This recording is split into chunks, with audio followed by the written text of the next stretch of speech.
कराची का इलाका आयशा मंजिल, जहां गुज़िश्ता रोज़ एक आग लगने का हादसा पेश आता है और देखते ही देखते वो आग सैकड़ों दुकानों को अपनी लपेट में ले लेती है। लोगों के कारोबार तबाह हो जाते हैं क्योंकि वो एक रिहायशी बिल्डिंग थी, तो वहां पर काफ़ी फ्लैट्स भी इस आग की लपेट में आते हैं। अभी तक का जो बताया गया है वो 4 जानें लुक़मा अजल बन चुकी हैं और बाकी सैकड़ों लोगों को महफूज वहां बिल्डिंग से निकाल लिया गया और कुछ लोग ज़ख्मी भी उसके अंदर हुए हैं। अब ये हादसा पेश आया क्यों? क्योंकि पिछले 12 दिनों में ये दूसरा हादसा है जो कराची के अंदर पेश आया है एक बिल्डिंग में आग लगने का। इससे पहले 12 दिन पहले एक राशिद मनास रोड के ऊपर बिल्डिंग है, वहाँ पर भी दफ्तर था और उस दफ्तर में ये वाक़या पेश आया था सुबह के वक्त। वो भी जनरेटर और ये शॉर्ट सर्किट का मिला जुला वाक़या बताया गया था और ये वाक़या सिलेंडर की वजह से पेश आया है क्योंकि वो फर्नीचर मार्केट थी आयशा मंजिल पर, तो वहाँ आग बहुत जल्दी लगी।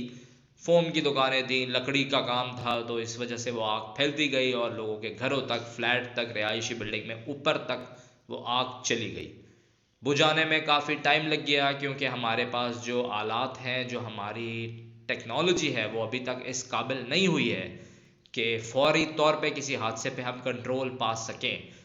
आपके सामने कारकर्दगी है उन लोगों की जो दिहाइयों से इस सूबे पर, इस मुल्क पर काबिज़ हैं और आज भी किसी भी हादसाती सिचुएशन से निमटने में बिल्कुल नाकाम रहते हैं। क्योंकि अब आ रहा है इलेक्शन का ज़माना, तो मैं ये चीज़ इसलिए ऐड कर रहा हूँ कि इस दफ़ा अपने वोट को सोच समझ कर दीजिएगा कि किसको देना है, कौन आपके लिए क्या कर सकता है।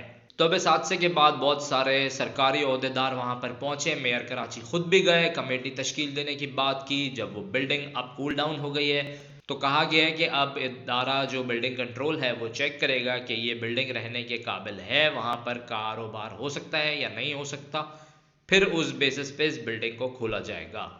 तो मेरा सवाल यही है, जो बहुत सारे लोगों का भी सवाल होगा, कि ये अगर बिल्डिंग नहीं खुल पाती या जो बिल्डिंग कंट्रोल वाले हैं वो कह देते हैं कि भाई ये बिल्डिंग अब इस काबिल नहीं है कि इसके अंदर रिहाइश इख्तियार की जाए या कोई दुकान खोली जाए या कारोबार किया जाए, इन लोगों का माली नुकसान कौन भरेगा? इसकी जिम्मेदारी किसके ऊपर होगी? क्या ये तमाम लोग जो इस हादसे के अंदर अफेक्ट हुए हैं, ये तमाम लोग दोबारा से अपनी पुरानी ज़िंदगी में जा पाएंगे, उसी तर्ज अमल पर रह पाएंगे, उसी तरह अपना कारोबार शुरू कर पाएंगे? और अगर नहीं तो इसका उज़्र क्या है? वैसे तो मुझे पूरा यकीन है कि हुकूमत की तरफ से यही बयान आना है कि ये एक हादसा था और इन लोगों को कुछ हद तक कंपनसेट किया जा रहा है। 50,000 दे दिए, 1 लाख दे दिए या इवन 2 लाख दे दिए, उसके अंदर भी ना इनका कारोबार शुरू होना है, ना इनको रिहाइश कहीं मिलनी है।